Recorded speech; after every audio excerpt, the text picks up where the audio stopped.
Friends, तर चला आज आपण अख्खा मसूर बनवणार आहोत. बघा, मी हा रात्री भिजण्यासाठी ठेवला होता.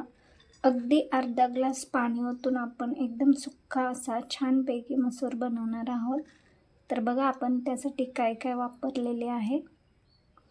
तर बघा, इथे मी 2 मोठे कांदे चिरून घेतलेले आहेत, 1 टमॅटो आणि कोथिंबीर. तर बघा 2 चमचे तेल ओतलेलं आहे. तर तेल गरमही झालेलं आहे. तर याच्यामध्ये आपण जिरे आणि मोहरी टाकून घेऊया आणि त्यानंतर कांदा. बघा छानपैकी जिरा भाजलेला आहे. तर कांदा फ्राय करून घेऊया. कांदा चांगला खमंग भाजून घेऊया. त्यामुळे भाजीला टेस्ट छान येते आणि खायलाही छान लागतो. बघा कांदा बऱ्यापैकी भाजत आलेला आहे. तर आपण याच्यामध्ये टोमॅटोही टाकून घेऊया आणि चांगला फ्राय करून घेऊ. त्याचबरोबर थोडीशी कोथिंबीर टाकून घेऊया. याच्यामध्ये तुम्ही आणखी टोमॅटो वापरू शकता, नाही तर थोडे ते लिंबूही पिळू शकता, कारण ही भाजी आंबूस छान लागते. तर चला आपण हे चांगलं फ्राय करून घेऊया. तर चला आपण इथे लिंबू पिळून घेणार आहोत आणि चांगलं मिक्स करून घेऊया. एकदा तुम्ही बघा, नक्की पिळून खूप छान आणि आंबट अशी भाजी लागते. तर बघा कांदा एकदम खमंग फ्राय झालेला आहे. तर आपले रोजचेच मसाले जे आहेत ते आपण टाकून घेऊया. 1 चमचा काळं तिखट घेतलेलं आहे.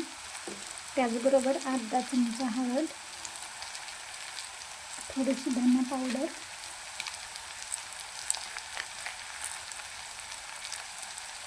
बघा हाही मसाला आपण तेलामध्ये चांगला फ्राय करून घेऊया आणि नंतर याच्यामध्ये मसूर टाकून 5 मिनटं पाणी न वरता वाफेवरच फ्राय करून घेणार आहोत आणि त्यानंतर अर्धा ग्लास पाणी ओतणार आहोत. चवीनुसार नमक टाकून घेऊया.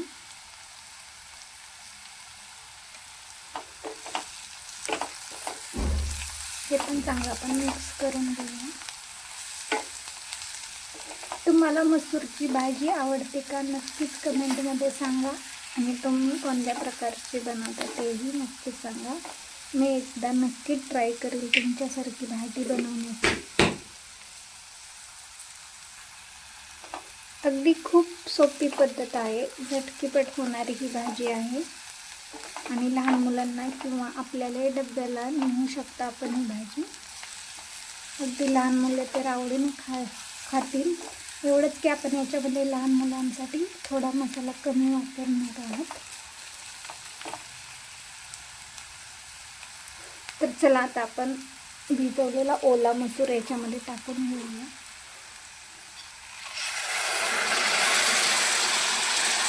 आणि चांगला मिक्स करून 5 मिनटं फ्राय होण्यासाठी ठेवून देऊया आपण.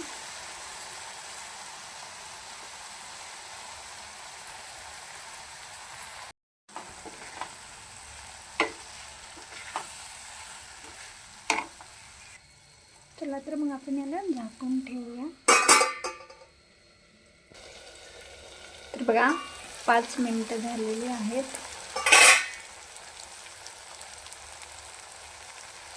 तर याला आपण एकदा परतून घेऊया.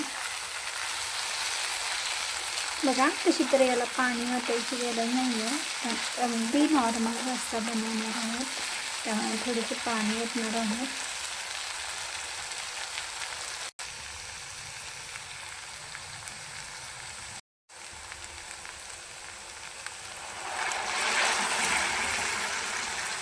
आता याला आपण बारीक गॅसवरती 5 मिनिटं शिजवून घेणार आहोत.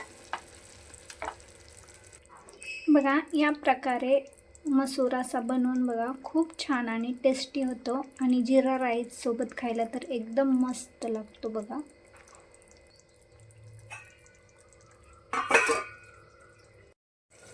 बघा 5 मिनिटं झालेले आहेत. तर याच्यामध्ये आपण 1 चमचा शेंगदाणा कूट टाकून घेणार आहोत आणि अगदी 1 मिनिटच वाफेवरती ठेवून देणार आहोत. हे पण चांगलं मिक्स करून घेऊया.